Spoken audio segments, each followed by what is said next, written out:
And now, your state champion in original oratory, Sophia Galmatovas from Eisenhower High School.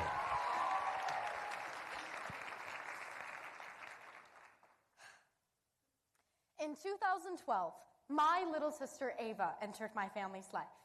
With beautiful blue eyes and even more beautiful blonde hair, Ava seemed to have it all. But when she was 3 years old and still couldn't verbalize simple words like mama or dada, we knew that something was seriously not right. It would take Ava 8 years to finally receive the diagnosis of the very rare genetic mutation CTNNB1 syndrome, a condition that disrupts the nervous system and brain functions. Now, I'm sure that you're all expecting an inspiring story about perseverance and bravery. You would be wrong. This is not a speech about Ava. This is a speech about the depiction of my little sister and many others like her. Forrest Gump, The Good Doctor. We've all seen television shows, film, and social media where disabled individuals often exist to simply inspire able-bodied individuals.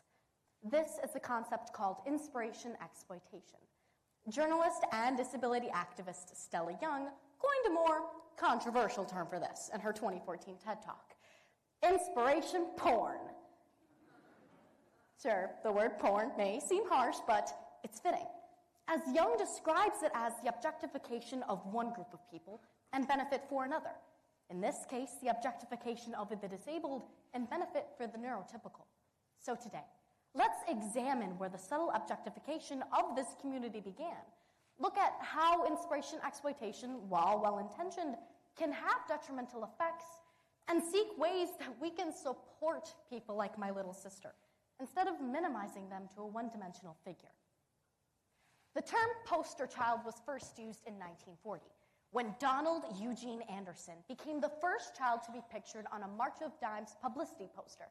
The poster's two photos consisted of one, Donald in a neck brace and an arm sling, and the other, after various therapies, striding briskly along, unsupported and radiating with confidence. In the March 2023 Forbes article titled, "What's the Difference Between Being Inspirational and Inspiration Porn?" entrepreneur Melissa Ryan, who has cerebral palsy, states that commonly large companies and nonprofits will feature individuals with disabilities in an ad or media for the sole purpose of fundraising.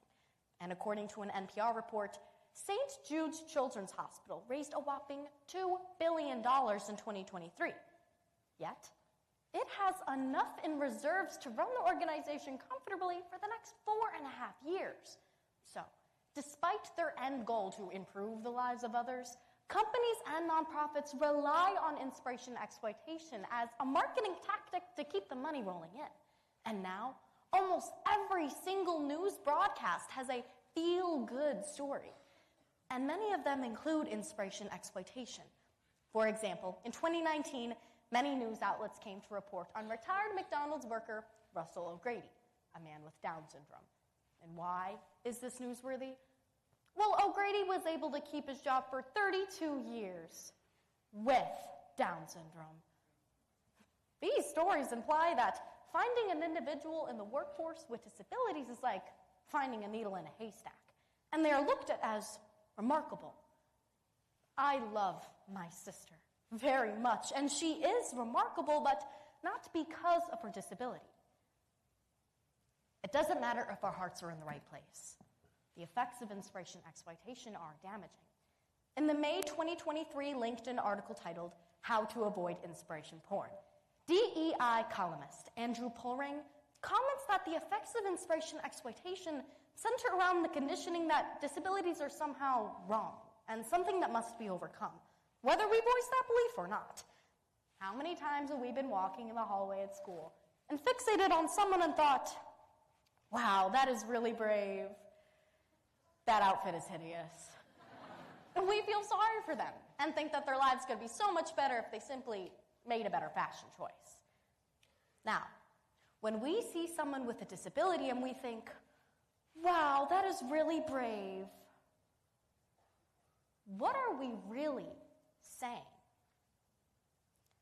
Sahana Viaje, a disability activist, says in a Let'sDefeatBullying.com article from 2021 that inspiration exploitation can actually further alienate people with disabilities because it makes them feel like they're different, or worse, less than.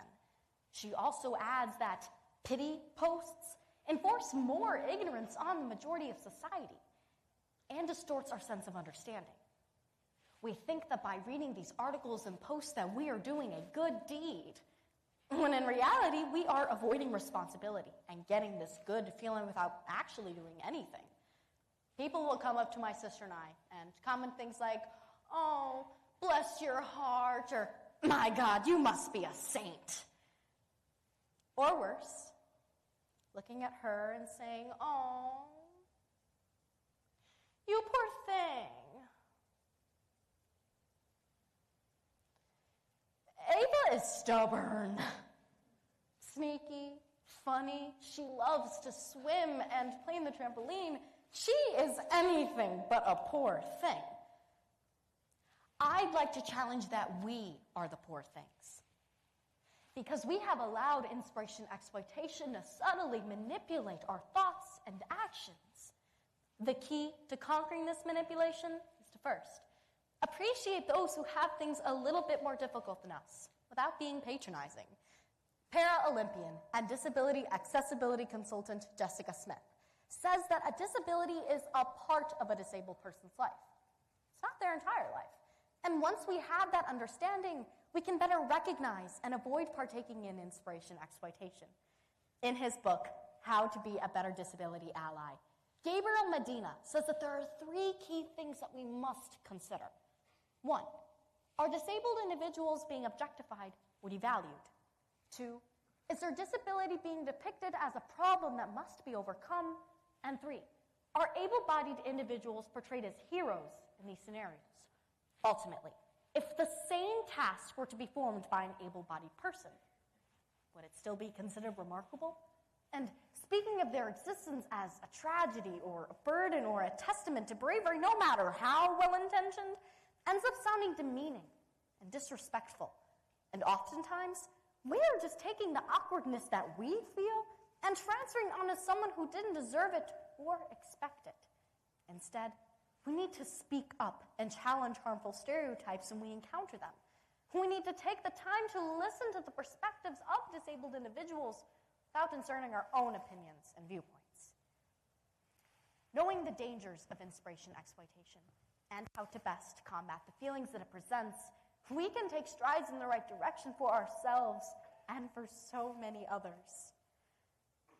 For my little sister Ava, and for so many people out there like her, they shouldn't be the focus of a TikTok or a news story simply because of their disability, but rather because they are just like every single one of us, and they deserve the dignity and respect that is due to them. And that, I believe, is the inspiration we all need.